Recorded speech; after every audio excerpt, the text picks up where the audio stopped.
I'm Susan Duncott with XBAB, American Underground Church, reporting on Peter and Suzy Theodoro.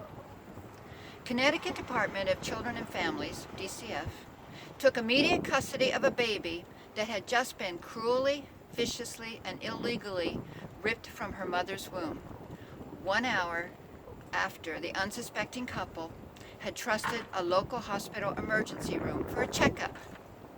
They had been traveling. This was done with no formal charges ever filed against the parents, ever. This is part 2 of a continuing story on the kidnapping under color of law of Sophia Theodoro. LetOurBabiesGo.com has the links to the family's Facebook and all the pictures and videos the parents were able to take of this crime. The nurse, Laura Pittari, who is holding their newborn daughter in a picture they posted, was so preoccupied making derogatory comments about Suzy and her husband to the other staff in this room that she nearly dropped their newborn child. Suzy, the mother, states, "She caught Sophia by her right leg, and the mark it incurred on her leg can clearly be seen in the photo of her wearing the diaper in the plastic hospital baby bed. As far as we know, no incident report was filed, and they all just tried to act like it didn't even happen. Before nearly dropping her, she'd also left our child draped over my legs and crying with this paper towel over her face for a period of several minutes while she was talking to other nurses. This particular nurse continued to go around the maternity ward making slanderous comments about us, telling the other staff that I was a disgusting drug addict who shouldn't be allowed to breastfeed our child. Soon after the birth, and around the time the first DCF worker was trying to convince the couple to bring their other children into Connecticut, she had said they only take children in imminent danger. But the danger was only imminent to the hapless parents and little Sophia.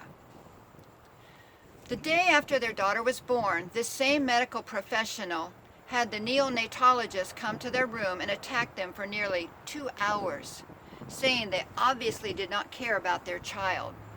Then this doctor wrote many lies in his report, saying that they claimed they did not care about their child and did not want to bond with her.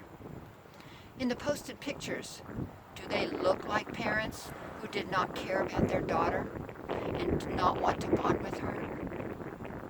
Remember, parents face a secret court led by an administrative hearing officer where all the participants of the court are members of a for-profit private organization with DUN numbers on the stock exchange, who are expecting to receive plenty of money for this human trafficking transaction. After the initial trauma and criminal assault, the hospital then attempts to murder Suzy. In her words, "During our stay in this hospital, the staff refused to allow me to have my prescribed medications until I became very physically sick. They called us derogatory names, lied about us in their reports, refused to allow us to spend time with our newborn or even leave our room, and then took her from us, claiming we refused to cooperate in her care at discharge because we had no pediatrician appointment set up in Connecticut since we live in another state, even though we told them we would be willing to stay in Connecticut at a hotel to take her wherever they wanted us to. None of it was good enough." I'm going to say right here, you do realize that medical records are in computers, and this nurse and all the medical staff involved with her case in any way had access to Suzy's prescriptions and records verifying the need for them? Diabetes is real, and the medicine you take is necessary to continue life. Asthma is real, and the medicine you take may save your life. High blood pressure is real, and no one would take that medicine just for fun. Neither do doctors hand it out on a whim. Removing it suddenly can cause death. Medical professionals thoroughly understand this. This is important factual information and damning evidence when you realize they used this to try to murder Suzy, or at least cause a stroke. If she had a blood clot from their refusal to permit her to observe the prescribed standard of care for post-surgery rehabilitation by walking, then she could have faced instant death or permanent brain damage. It would have been recorded in her charts as natural death from complications of pregnancy. And since they like to chart creatively at this hospital, I'm fairly certain they would have stated, patient refuses to cooperate with nurse's suggestion to walk.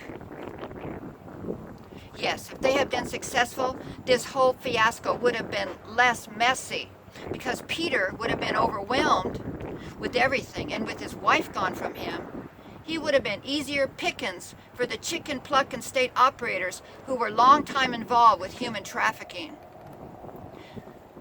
The parents eventually had to return to their home in Tennessee with their other 2 children and began making the 20-hour one-way trip back to Connecticut each week to have a supervised 2-hour visit with their daughter as they tried to comply with DCF to get their daughter back.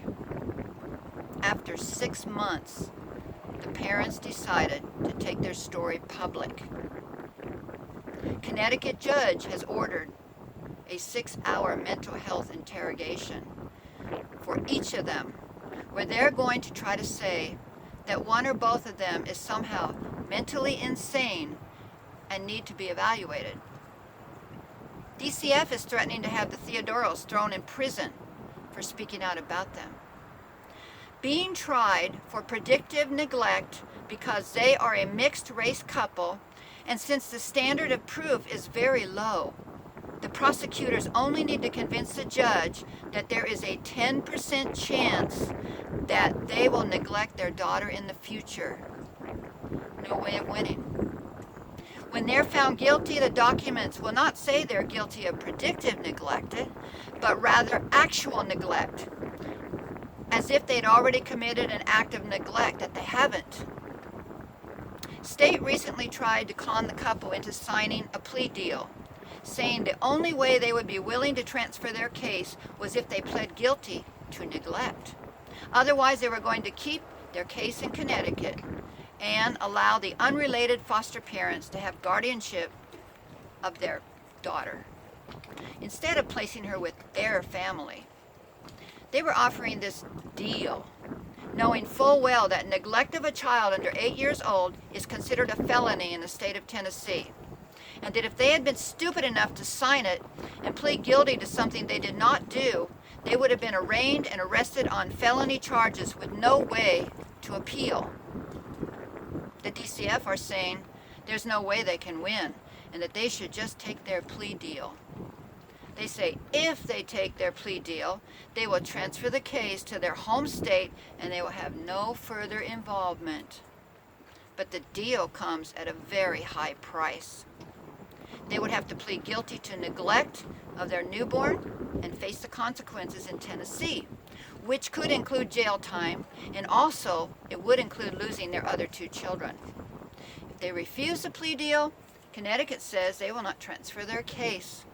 And when they are found guilty, they will move to give the foster family guardianship of their daughter and begin their process of terminating their rights.